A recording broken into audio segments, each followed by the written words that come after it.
Friends, ಮತ್ತೊಂದು ಹೊಸ ವಿಡಿಯೋಗೆ ತಮಗೆ ಆತ್ಮೀಯವಾದ ಸ್ವಾಗತ. ಫ್ರೆಂಡ್ಸ್, ಈ ವಿಡಿಯೋದಲ್ಲಿ ಈ ಒಂದು ಲೇಬರ್ ಕಾರ್ಡ್ ಡಿಪಾರ್ಟ್ಮೆಂಟಿಂದ ಹೊಸ ಒಂದು ವೆಬ್ಸೈಟ್ನ ಓಪನ್ ಮಾಡಿದ್ದಾರೆ ಸ್ನೇಹಿತರೆ. ಸೊ ಇಲ್ಲಿ ನೋಡ್ಕೊಳ್ಬೋದು, ನಿಮ್ಮ ಮೊಬೈಲ್ ಅಥವಾ ಕಂಪ್ಯೂಟರಲ್ಲಿ ಯಾವುದಾದ್ರೂ ಒಂದು ಬ್ರೌಸರ್ನ ಓಪನ್ ಮಾಡ್ಕೊಳ್ಳಿ. ಓಪನ್ ಮಾಡ್ಕೊಂಡ ನಂತರ KBOCWWB ಅಂತ ಸರ್ಚ್ ಮಾಡಿ. ಅಂದರೆ Karnataka building and other construction workers welfare board ಅಂತ. ಸೊ ಈ ರೀತಿಯಾಗಿ ಕ್ಲಿಕ್ ಮಾಡಿದ ನಂತರ ಈ ರೀತಿಯಾಗಿ ಒಂದು ಇಂಟರ್ಫೇಸ್ ಬರುವಂಥದ್ದು. ಈ ಒಂದು ಫಸ್ಟ್ ಆಪ್ಷನ್ ಮೇಲೆ ಕರ್ನಾಟಕ ಸರ್ಕಾರದ ಅಫಿಷಿಯಲ್ ವೆಬ್ಸೈಟ್ ಆಗಿರುತ್ತೆ. ಈ ಒಂದು ಲಿಂಕ್ ಮೇಲೆ ಕ್ಲಿಕ್ ಮಾಡಿ.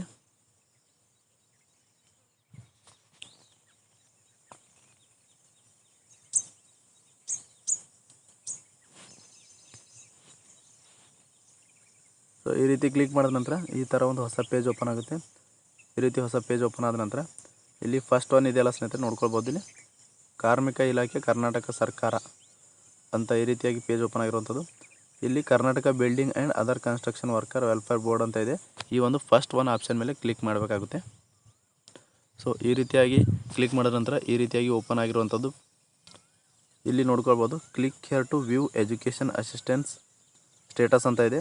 ಸೊ ಈ ಒಂದು ಆಪ್ಷನ್ ಮೇಲೆ ಕ್ಲಿಕ್ ಮಾಡಿದ್ರೆ ನಿಮಗೆ ಒಂದು ನಿಮ್ಮ ಮಕ್ಕಳ ಒಂದು ಸ್ಕಾಲರ್ಶಿಪ್ ಆಗಿರ್ಬೋದು, ಯಾರು ಲೇಬರ್ ಕಾರ್ಡ್ನ ಹೊಂದಿರ್ತೀರ ಅಂಥವರ ಮಕ್ಕಳ ಒಂದು ಸ್ಕಾಲರ್ಶಿಪ್ ಸ್ಟೇಟಸ್ನ ಈ ಒಂದು ಆಪ್ಷನ್ನಲ್ಲಿ ನೋಡ್ಕೊಳ್ಬೋದು.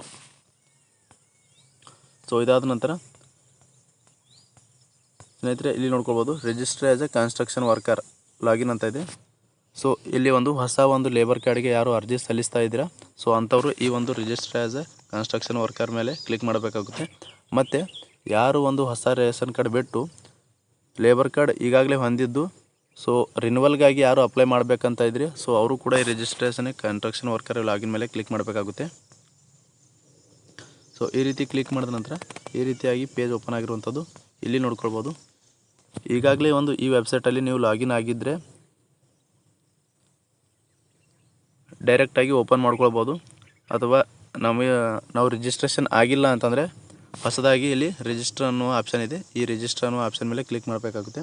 ಸೊ ರಿಜಿಸ್ಟರ್ ಅನ್ನೋ ಆಪ್ಷನ್ ಮೇಲೆ ಕ್ಲಿಕ್ ಮಾಡಿದ ನಂತರ ಈ ರೀತಿಯಾಗಿ ಓಪನ್ ಆಗಿರುವಂಥದ್ದು. ಇಲ್ಲಿ ನೋಡ್ಕೊಳ್ಬೋದು ಸ್ನೇಹಿತರೆ, ಆಲ್ರೆಡಿ ಅಕ್ಸೆಪ್ಟಿಂಗ್ ಸೇವಾ ಸಿಂಧು ಕನ್ಸ್ಟ್ರಕ್ಷನ್ ವರ್ಕರ್ ಅಂತ ಕೇಳ್ತಾ ಇದೆ. ಅಂದರೆ ನೀವು ಆಲ್ರೆಡಿ ಒಂದು ಲೇಬರ್ ಕಾರ್ಡ್ನ ಹೊಂದಿದ್ದೀರಾ ಅಂತ ಕೇಳ್ತಾ ಇದೆ. ಸೊ ನೀವೇನಾದರೂ ನಿಮಗೆ ಲೇಬರ್ ಕಾರ್ಡ್ ಮಾಡಿಸಿದರೆ, ಸೊ ನಿಮ್ಮದು ಲೇಬರ್ ಕಾರ್ಡ್ ಮಾಡಿಸಿ 3 ವರ್ಷದಾಗಿರ್ಬೋದು ಅಥವಾ 1 ವರ್ಷದ ಲೇಬರ್ ಕಾರ್ಡ್ ಆಗಿರ್ಬೋದು. ಸೊ ಆ ಒಂದು ಲೇಬರ್ ಕಾರ್ಡ್ನ ಡೇಟ್ ಎಕ್ಸ್ಪೈರ್ ಆಗಿದ್ದರೆ, ಸೊ ಮತ್ತೆ ನೀವು ರಿನ್ಯೂವಲ್ಗಾಗಿ ಅಪ್ಲೈ ಮಾಡಬೇಕಂತಂದರೆ ಇಲ್ಲಿ ಒಂದು ಆಲ್ರೆಡಿ ಅಕ್ಸೆಪ್ಟಿಂಗ್ ಸೇವಾ ಸಿಂಧು ಕನ್ಸ್ಟ್ರಕ್ಷನ್ ವರ್ಕರ್ ಅಂತ ಇದೆಯಲ್ಲ ಫಸ್ಟ್ ಒಂದು ಆಪ್ಷನ್, ಆ ಆಪ್ಷನ್ ಮೇಲೆ ಕ್ಲಿಕ್ ಮಾಡಿಬಿಟ್ಟು ನಿಮ್ಮ ಒಂದು ಹಳೆ ಲೇಬರ್ ಕಾರ್ಡ್ ರಿಜಿಸ್ಟ್ರೇಷನ್ ನಂಬರ್ ಮತ್ತು ರೆಫರೆನ್ಸ್ ನಂಬರ್ನ ಹಾಕಿಬಿಟ್ಟು ಈ ಒಂದು ಲಾಗಿನ್ ಆಗಬೇಕಾಗುತ್ತೆ. ನಂತರ ನಿಮ್ಮ ಮೊಬೈಲ್ ನಂಬರ್ ಹಾಕಿ OTP ಹಾಕಿ ಲಾಗಿನ್ ಆಗಬೇಕಾಗುತ್ತೆ. ಆವಾಗ ನಿಮಗೆ ರಿನ್ಯೂವಲ್ ಮಾಡಲು ಒಂದು ಅವಕಾಶನ ಕೊಟ್ಟಿದ್ದಾರೆ ಸ್ನೇಹಿತರೆ. ಸೊ ಇಲ್ಲ ನಾವು ಹೊಸದಾಗಿ ಒಂದು ಲೇಬರ್ ಕಾರ್ಡ್ಗೆ ಅರ್ಜಿ ಸಲ್ಲಿಸ್ತಾ ಇದ್ದೀರಿ ಅಂತಂದರೆ ಮೊದಲೆಲ್ಲ ಒಂದು ಲೇಬರ್ ಕಾರ್ಡ್ಗಳಿಗೆ 3 ವರ್ಷದವರೆಗೆ ಈ ಒಂದು ಲೇಬರ್ ಕಾರ್ಡ್ ವ್ಯಾಲಿಡಿಟಿಯನ್ನು ಕೊಟ್ಟಿದ್ದರು ಸ್ನೇಹಿತರೆ. ಸೊ ಇವಾಗ ಏನು ಮಾಡಿದ್ದಾರೆ ಅಂದರೆ, ಹೊಸದಾಗಿ ಯಾರಾದರೂ ಲೇಬರ್ ಕಾರ್ಡ್ನ ಮಾಡಿಸ್ಬೇಕಂತಂದರೆ ಅವರಿಗೆ 1 ವರ್ಷದ ವ್ಯಾಲಿಡಿಟಿ ಇರುತ್ತೆ ಸ್ನೇಹಿತರೆ. ಒಂದು ಲೇಬರ್ ಕಾರ್ಡ್ ವ್ಯಾಲಿಡಿಟಿ 1 ವರ್ಷದವರೆಗೆ ಅಷ್ಟೇ ಇರುತ್ತೆ. ಸೊ 1 ವರ್ಷದ ಮುಗಿದ ನಂತರ ನೀವೇನಾದರೂ ರಿನ್ಯೂವಲ್ ಮಾಡ್ಕೊಳ್ಬೇಕಂದ್ರೆ ಮುಂದೆ 1 ವರ್ಷದ ಒಂದು ಕಾಲಾವಕಾಶ ಇರುತ್ತೆ. ಸೊ ಮುಂದೆ 1 ವರ್ಷದ ಒಳಗೆ ನೀವು ಒಂದು ಆ ಕಾರ್ಡ್ನ ರಿನ್ಯೂವಲ್ ಮಾಡ್ಕೊಳ್ಬೇಕಾಗುತ್ತೆ. 1 ವರ್ಷದ ನಂತರ ಮಾಡ್ಲಿಕ್ಕೆ ಹೋದರೆ ಲೇಬರ್ ಕಾರ್ಡ್ನ ರಿನ್ಯೂವಲ್ ಆಗೋದಿಲ್ಲ ಸ್ನೇಹಿತರೆ. ಸೊ ನಾನು ಈಗಾಗಲೇ ಒಂದು ಲಾಗಿನ್ ಮಾಡಿದ್ದೀನಿ. ಸೊ ಲಾಗಿನ್ ಮಾಡಿ ತೋರಿಸ್ತೀನಿ ನಿಮಗೆ. ಒಂದು ಮೊಬೈಲ್ ನಂಬರ್ನ ಹಾಕಿಬಿಟ್ಟು ಲಾಗಿನ್ ಮಾಡಿ ತೋರಿಸ್ತೀನಿ. ಸೊ ನಾನು ಸಂಪೂರ್ಣವಾಗಿ ಒಂದು ಮೊಬೈಲ್ ನಂಬರ್ನ ಹಾಕ್ಕೊಂಡಿದ್ದೀನಿ. ಹಾಕೊಂಡ ನಂತರ ಗೆಟ್ ಜನರೇಟ್ OTP ಮೇಲೆ ಕ್ಲಿಕ್ ಮಾಡ್ತಾಯಿದ್ದೀನಿ. ಸೊ ಜನರೇಟ್ OTP ಮೇಲೆ ಕ್ಲಿಕ್ ಮಾಡಿದ ನಂತರ ಇಲ್ಲಿ OTP ಬಂದಿರುವಂಥದ್ದು ನೋಡ್ಕೊಳ್ಬೋದು. ಇಲ್ಲಿ OTPನ ಹಾಕ್ತಾಯಿದ್ದೀನಿ.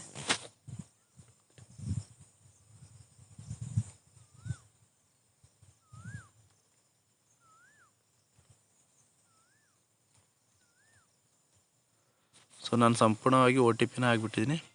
OTP ಹಾಕಿಬಿಟ್ಟು ಲಾಗಿನ್ ಮೇಲೆ ಕ್ಲಿಕ್ ಮಾಡ್ತಾಯಿದ್ದೀನಿ. ಸೊ ಈ ರೀತಿಯಾಗಿ ಲಾಗಿನ್ ಮೇಲೆ ಕ್ಲಿಕ್ ಮಾಡಿದ ನಂತರ ಈ ರೀತಿಯಾಗಿ ಓಪನ್ ಆಗಿರುವಂಥದ್ದು. ಸೊ ಇಲ್ಲಿ ನೋಡ್ಕೊಳ್ಬೋದು, ಇವ್ರದ್ದು ಈಗಾಗಲೇ ಒಂದು ಲೇಬರ್ ಕಾರ್ಡ್ನ ಡೇಟ್ ಮುಗಿದು 1 ವರ್ಷದ ಒಳಗೆ ಆಗಿದೆ ಸ್ನೇಹಿತರೆ. ಇನ್ನೂ ಕೂಡ ಲೇಬರ್ ಕಾರ್ಡ್ ಡೇಟ್ನ ವ್ಯಾಲಿಡಿಟಿ ಮುಗಿದು 1 ವರ್ಷದ ಮೇಲೆ ಆಗಿಲ್ಲ. ಸೊ ಇವರಿಗೆ ಒಂದು ರಿನ್ಯೂವಲ್ ಮಾಡಲು ಬರುತ್ತೆ ಸ್ನೇಹಿತರೆ. ಸೊ ಯಾವ ರೀತಿ ರಿನ್ಯೂವಲ್ ಮಾಡೋದು ಅಂತ ನೋಡೋಣ ಬನ್ನಿ ಸ್ನೇಹಿತರೆ. ಸೊ ಈ ರೀತಿ ಕ್ಲಿಕ್ ಮಾಡಿದ ನಂತರ ಇಲ್ಲಿ ನೋಡ್ಕೊಳ್ಬೋದು Karnataka building and other construction worker welfare board government of Karnataka ಅಂತ ಇದೆ. ಸೊ ಇಲ್ಲಿ ಒಂದು ರಿನ್ಯೂವಲ್ ಮಾಡಬೇಕಂತಂದರೆ ಯಾವ ರೀತಿ ರಿನ್ಯೂವಲ್ ಮಾಡೋದು ಅಂದರೆ ಇಲ್ಲಿ ನೋಡ್ಕೊಳ್ಬೋದು ಎಂಪ್ಲಾಯರ್ ಓನರ್ ಡೀಟೇಲ್ಸ್ ಅಂತ ಇದೆ ಸ್ನೇಹಿತರೆ. ಸೊ ಪ್ರೆಸೆಂಟ್ ಅವರೊಂದು ಡೀಟೇಲ್ಸನ್ನು ಕೊಡಬೇಕಾಗುತ್ತೆ.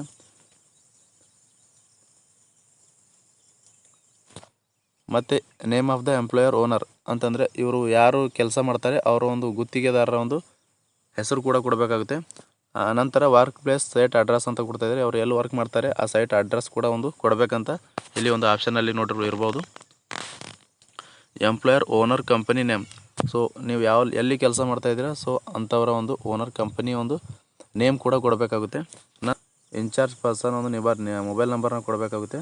ಅದಾದ ನಂತರ ನಿಮ್ಮ ಒಂದು ಸ್ಟೇಟ್ನ ಸೆಲೆಕ್ಟ್ ಮಾಡಬೇಕಾಗುತ್ತೆ. ಇಲ್ಲಿ ನೋಡ್ಕೊಳ್ಬೋದು ನಿಮ್ಮ ಒಂದು ಸ್ಟೇಟ್ನ ಸೆಲೆಕ್ಟ್ ಮಾಡ್ಕೊಳ್ಬೇಕಾಗುತ್ತೆ. ಸ್ಟೇಟ್ನ ಸೆಲೆಕ್ಟ್ ಮಾಡ್ಕೊಂಡ ನಂತರ ಇಲ್ಲಿ ನಿಮ್ಮ ಒಂದು ಡಿಸ್ಟಿಕ್ನ ಸೆಲೆಕ್ಟ್ ಮಾಡ್ಕೊಳ್ಬೇಕಾಗುತ್ತೆ. ಸೊ ಈ ರೀತಿಯಾಗಿ ಒಂದು ಡಿಸ್ಟಿಕ್ನ ಸೆಲೆಕ್ಟ್ ಮಾಡ್ಕೊಂಡ ನಂತರ ನಿಮ್ಮ ಒಂದು ತಾಲೂಕನ್ನ ಸೆಲೆಕ್ಟ್ ಮಾಡ್ಕೊಳ್ಬೇಕಾಗುತ್ತೆ ಮತ್ತು ನಿಮ್ಮ ಒಂದು ಗ್ರಾಮ ಪಂಚಾಯತ್ನ ಸೆಲೆಕ್ಟ್ ಮಾಡ್ಕೊಳ್ಬೇಕಾಗುತ್ತೆ. ಅದಾದ ನಂತರ ನಿಮ್ಮ ಒಂದು ಯಾವ ವಿಲೇಜ್ ಆಗಿರುತ್ತೆ ಸೊ ಆ ಒಂದು ವಿಲೇಜ್ ಸೆಲೆಕ್ಟ್ ಮಾಡಬೇಕಾಗುತ್ತೆ. ನಂತರ ನಿಮ್ಮ ಒಂದು ಪಿನ್ ಕೋಡ್ನ ಎಂಟರ್ ಮಾಡಿಬಿಟ್ಟು ನೇಚರ್ ಆಫ್ ದ ವರ್ಕ್ ಅಂತ ಇದೆ, ಸೊ ಇಲ್ಲಿ ಒಂದು nature of the work select ಮಾಡಬೇಕಾಗುತ್ತೆ. ನೀವು ಯಾವ ಒಂದು ಕೆಲಸನ ಮಾಡ್ತಾಯಿದ್ದೀರಿ ಸೊ ಆ ಒಂದು ಲೇಬರ್ ಕೆಲಸ ಆಗಿರ್ಬೋದು, ಕಾರ್ಪೆಂಟರ್ ಕೆಲಸ ಆಗಿರ್ಬೋದು, ಅಥವಾ ಈ ಒಂದು ಗೌಂಡಿ ಕೆಲಸ ಆಗಿರ್ಬೋದು, ಪ್ಲಂಬರ್ ಕೆಲಸ ಆಗಿರ್ಬೋದು, ಈ ರೀತಿಯಾಗಿ ನಿಮ್ಮ ಒಂದು ನೇಚರ್ ಆಫ್ ದ ವರ್ಕ್ನ ಒಂದು ಸೆಲೆಕ್ಟ್ ಮಾಡಬೇಕಾಗುತ್ತೆ. ನಂತರ 90 ಡೇಸ್ ವರ್ಕ್ ಸರ್ಟಿಫಿಕೇಟ್ ಡೀಟೇಲ್ಸ್ ಬೇಕಾಗುತ್ತೆ ನಿಮಗೆ. ಅಂತಂದರೆ ಯಾವ ದಿನಾಂಕದವರೆಗೆ ನೀವೊಂದು ಕೆಲಸನ ಮಾಡ್ತಾಯಿದ್ದೀರಂತ ಒಂದು 90 ಡೇಸ್ ವರ್ಕ್ ಸರ್ಟಿಫಿಕೇಟ್ ಕೂಡ ಬೇಕಾಗುತ್ತೆ.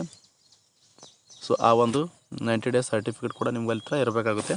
ಸೊ ನೀವು ಕೆಲಸ ಮಾಡುತ್ತಿರುವಂಥವ್ರು ಓನರ್ ಹತ್ರ ಬರ್ಸ್ಕೊಂಡು ಬರಬೇಕಾಗುತ್ತೆ. ನಂತರ ನೀವು ಯಾವ್ಯಾವ ಡಾಕ್ಯುಮೆಂಟ್ಸ್ಗಳನ್ನ ಅಪ್ಲೋಡ್ ಮಾಡಬೇಕಂತಂದರೆ upload your 90 days working certificate, 90 ದಿನಗಳವರೆಗೆ ನೀವೊಂದು ಕೆಲಸ ಮಾಡಿರುವಂಥ ಸರ್ಟಿಫಿಕೇಟ್ನ ಅಪ್ಲೋಡ್ ಮಾಡಬೇಕಾಗುತ್ತೆ. ನಂತರ ನಿಮ್ಮ ಒಂದು 3 ತಿಂಗಳ ಒಂದು ಪೇಮೆಂಟ್ ಸ್ಲಿಪ್ ಕೂಡ ಒಂದು ಅಪ್ಲೋಡ್ ಮಾಡಬೇಕಾಗುತ್ತೆ. ನಂತರ ಸೆಲ್ಫ್ ಡಿಕ್ಲರೇಷನ್ ಫಾರ್ಮ್ ಅದು ಕೂಡ ಒಂದು ಅಪ್ಲೋಡ್ ಮಾಡಬೇಕಾಗುತ್ತೆ. ಸೊ ಈ ರೀತಿಯಾಗಿ 3 ಫಾರ್ಮ್ನ ಅಪ್ಲೋಡ್ ಮಾಡಿದ ನಂತರ ನೀವೊಂದು ಸಬ್ಮಿಟ್ ಅನ್ನೋ ಆಪ್ಷನ್ ಮೇಲೆ ಕ್ಲಿಕ್ ಮಾಡಿದ್ರೆ ನೀವೊಂದು ರಿನ್ಯೂವಲ್ಗೆ ಅಪ್ಲೈ ಮಾಡ್ದಂಗೆ ಆಗುತ್ತೆ ಸ್ನೇಹಿತರೆ.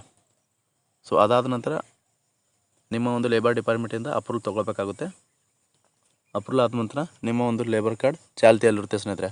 ಸೊ ಮುಂಚೆ ಎಲ್ಲ 3 ವರ್ಷದ ಲೇಬರ್ ಕಾರ್ಡ್ ಮಾಡ್ತಾಯಿದ್ರು, ಸೊ ಇವಾಗ 1 ವರ್ಷದ್ದು ಲೇಬರ್ ಕಾರ್ಡ್ನ ಮಾಡ್ತಾಯಿದ್ದಾರೆ. ಸೊ ಈ ಎಲ್ಲ 90 ಡೇಸ್ ಫಾರ್ಮ್ ಮತ್ತು ಸೆಲ್ಫ್ ಡಿಕ್ಲರೇಷನ್ ಫಾರ್ಮ್ ಎಲ್ಲಿ ಸಿಗ್ತವೆ ಅಂತಂದರೆ ಸ್ನೇಹಿತರೆ ಇಲ್ಲಿ ನೋಡ್ಕೊಳ್ಬೋದು. ನಿಮಗೆ ಉದ್ಯೋಗ ಪ್ರಮಾಣ ಪತ್ರ ಟೆಂಪ್ಲೇಟ್ ಕೂಡ ಈ ಒಂದು ಆಪ್ಷನಲ್ಲಿ ಡೌನ್ಲೋಡ್ ಮಾಡಲು ಕ್ಲಿಕ್ ಮಾಡಬೇಕಾಗುತ್ತೆ. ನಂತರ ನಿಮಗೆ ಸ್ವಯಂ ಘೋಷಿತ ಪತ್ರ ಸೆಲ್ಫ್ ಡಿಕ್ಲರೇಷನ್ ಫಾರ್ಮ್ ಕೂಡ ಇಲ್ಲೇ ಇದೆ ಸ್ನೇಹಿತರೆ. ಈ 2 ಫಾರ್ಮ್ನ ಡೌನ್ಲೋಡ್ ಮಾಡಿಕೊಂಡು ನಿಮಗೆ ಓನರ್ ಹತ್ರ ನೀವೊಂದು ಸಹಿ ಮತ್ತು ಸಿಲ್ನ ತರಬೇಕಾಗುತ್ತೆ. ಸೊ ಇದಾದ ನಂತರ ಈ ಒಂದು ರಿನ್ಯೂವಲ್ಗೆ ಅಪ್ಲಿಕೇಶನ್ ಹಾಕುವ ಒಂದು ಸ್ನೇಹಿತರೆ ವಿಧಾನ ಇತ್ತು. ಸೊ ಈ ಮಾಹಿತಿ ತಮಗೆ ಉಪಯುಕ್ತ ಆಗಿದೆ ಅನ್ಕೋತೀನಿ. ಸೊ ಈ ಒಂದು ವಿಡಿಯೋ ನಿಮಗೆ ಉಪಯುಕ್ತ ಅನಿಸಿದರೆ ನಮ್ಮ ಚಾನಲ್ನ ಸಬ್ಸ್ಕ್ರೈಬ್ ಮಾಡಿ, ಲೈಕ್ ಮಾಡಿ, ಶೇರ್ ಮಾಡಿ ಅಂತ ಹೇಳ್ತಾ ವಿಡಿಯೋ ನೋಡಿದ್ದಕ್ಕಾಗಿ ತಮ್ಮೆಲ್ಲರಿಗೂ ಹೃದಯಪೂರ್ವಕ ಧನ್ಯವಾದಗಳು ಸ್ನೇಹಿತರೆ. Yeah.